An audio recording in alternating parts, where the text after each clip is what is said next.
This is Tim Bryce with my column titled The Growing Political Polarity.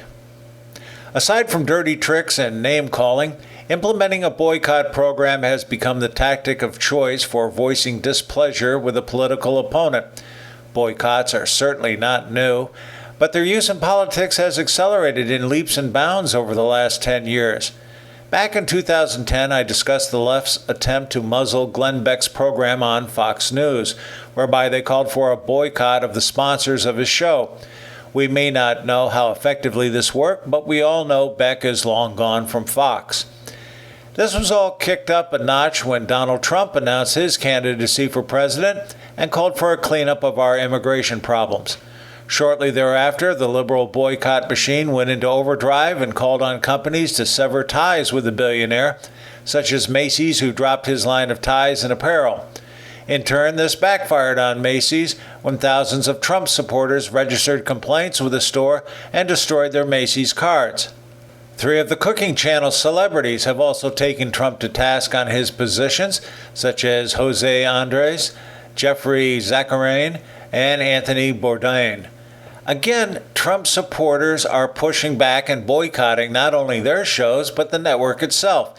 It is hard to imagine a cooking network becoming politicized, but it has. Liberal Democrats are also actively encouraging the boycott of Trump hotels, golf courses, television programs, and to stop conducting business with his television sponsors. Scared of losing revenues, many of the companies withdrew their support of Trump. Yet Republicans have taken notice and are now boycotting the boycotters. It is getting to the point we cannot conduct business without first verifying the other person's political inclinations.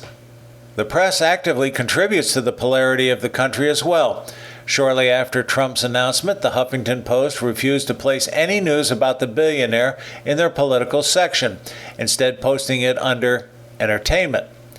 Univision also severed their relationship with Trump and is assuming the role of leading Latino opponents. Latinos also protested NBC's Saturday Night Live for allowing Trump to host the show on November 7th.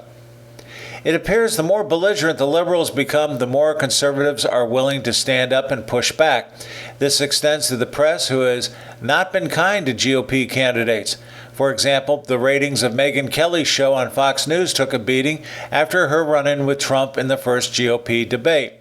This became uglier following the third GOP debate in Colorado, where the CNBC moderators baited and attempted to assassinate the character of the candidates.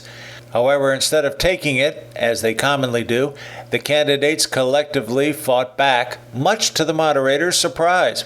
Even though the debate generated the highest viewership in CNBC history, plus record-setting advertising revenue, the GOP candidates were so angry with the network, they canceled another NBC debate scheduled for February. Again, for every attack by the left, the Republicans have learned to counterattack. Not appreciating criticism of any kind, the press is stepping up their attacks on the candidates.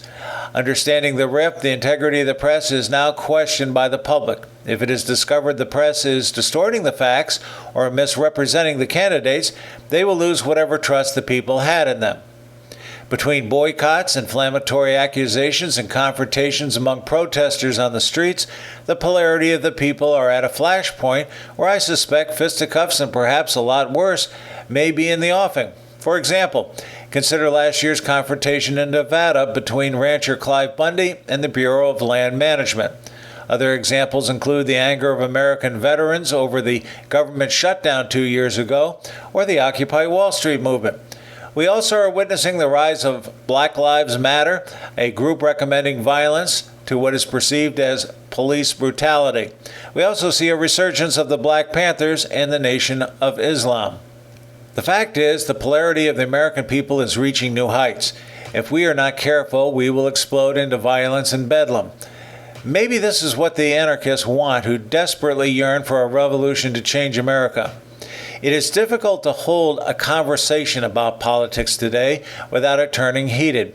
Whereas the Republicans historically were more sedate when confronted, they are now more inclined to sharply refute derogatory comments.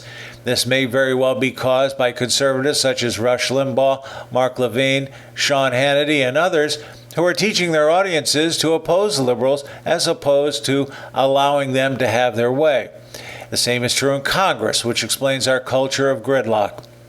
Plain and simple, we have become less tolerant of the other side's viewpoint and are willing to go to any length to fight back for what we believe in. Aside from violence, boycotting has become the tool of choice to hurt opponents economically.